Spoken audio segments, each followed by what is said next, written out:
May lumalabas bang ganyan sa inyong GCash account kaya hindi nyo babuksan?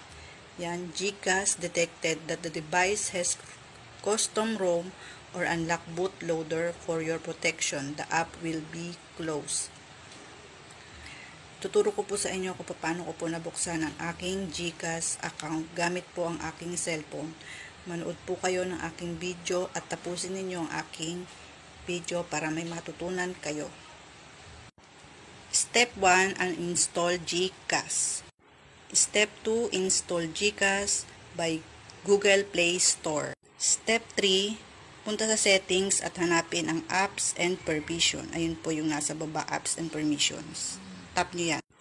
Step 4, tap nyo ang app manager, yung pong nasa taas yan. Step 5, hanapin ang GCash at itap. Yan, hanapin GCash at itap.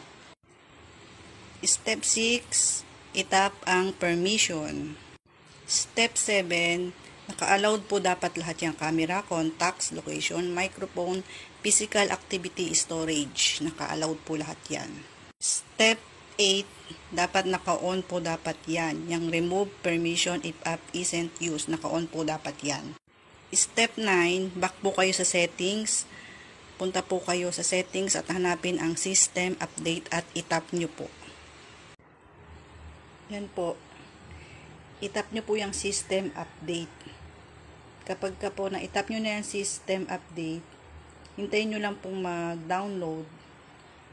Tapos, saka nyo po siya i-install. Kapag na-install na po, mag-o-obtaining po yan. Hintayin nyo lang po siya. Para po mag-system update po yung inyong device. Para mag-upgrade po siya. Minsan po kasi kaya ganyan, hindi po natin ma-open yung ating GCash. Na-detect po ng ating GCash na meron pong hindi compatible po sa ating device. Kaya, ayan po, sa system update lang po siya. Kailangan po, in-update po natin yung ating cellphone para mag-upgrade po siya. Minsan hindi po kaya ng version ng ating GCash. Kaya ganyan. Sana po nakatulong po ang aking video na ito para ma-open po ang inyong mga GCash kasi sa akin po nag-work po yan. Salamat po sa panonood ninyo. Kung nagustuhan po ninyo ang aking video, mag-follow, mag-like, mag-comment po kayo at i-share nyo na rin po ang video na ito para mas marami po ang matulungan ng aking video na ito. Salamat po guys!